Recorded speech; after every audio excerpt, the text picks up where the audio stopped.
Sa isla ng Marinduque, may mga kuweba na hindi kaagad nagpapakita ng kanilang ganda. Kailangan mo itong hanapin. Ito ang Bathala Cave at ang Python Cave.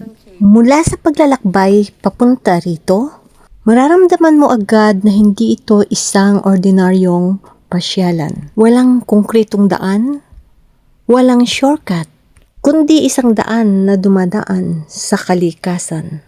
At habang naglalakad, unti-unting nagbabago ang paligid. Mula sa matataas na punong madadaanan, papasok sa mabatong kagubatan. Sa bawat hakbang, mas lalong maririnig ang tunog ng langit-ngit ng mga bato. Isang paalaala na papalapit ka na, ngunit hindi pa tapos ang paglalakbay. Aakit ka talaga sa mga batong matutulis at haharap sa mga bahagi ng trail na kailangan ng balanse at pag-iingat.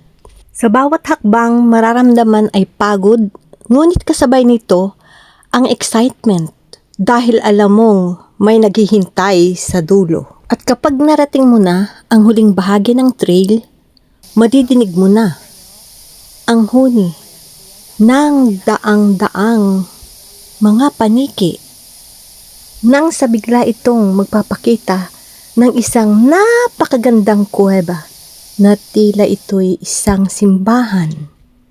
Ito ang Bathala Cave. Maganda, malawak at puno ng paniki ang kanyang bubungan. Sa unang tingin, mararamdaman mo ang lakas ng kalikasan at ang napakaganda at kahali-halinang tanawin na ito. Samantala, sa ilalim nito ay may tubig na dumadaan at ito ay umaagos sa labas ng cave papuntang karagatan. Lumilikha ito ng malamig na hamog na bumabalot sa paligid. Para sa iba, ito'y isang simpleng kuweba lamang. Pero para sa iba naman, ito ay isang lugar ng paghanga. Isang patunay kung gaano kalakas at kaganda ang kalikasan. Habang tumatagal, mararamdaman mo ang kakaibang katahimikan. Kahit malakas ang huni ng mga paniki at ibon, may kapayapaan sa lugar. Parang nawawala ang ingay ng mundo. At ang natitira na lang ay ang mga sandaling nararanasan mo. Ngayon naman ay dadako tayo sa pangalawang kuweba, ang Python Cave.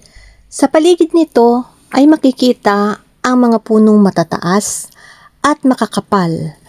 Ang lupa ay tuyo. Ang hangin ay malamig kahit tag-init.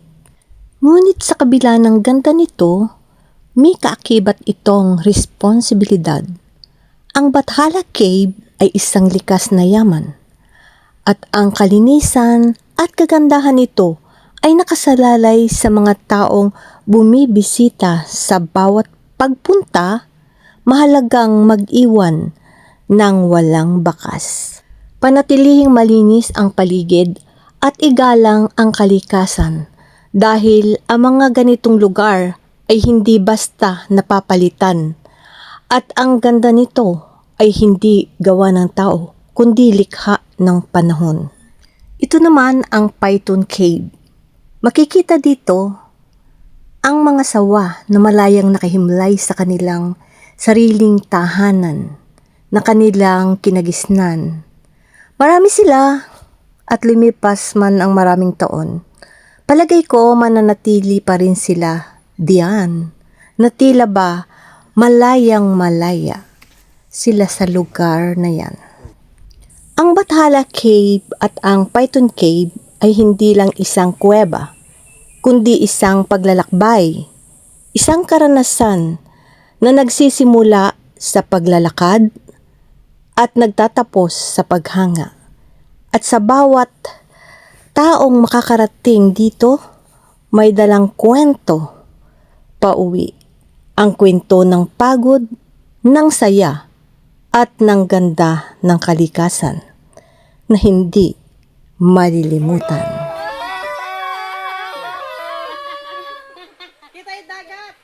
Linduki! Thank you for watching. Bye-bye.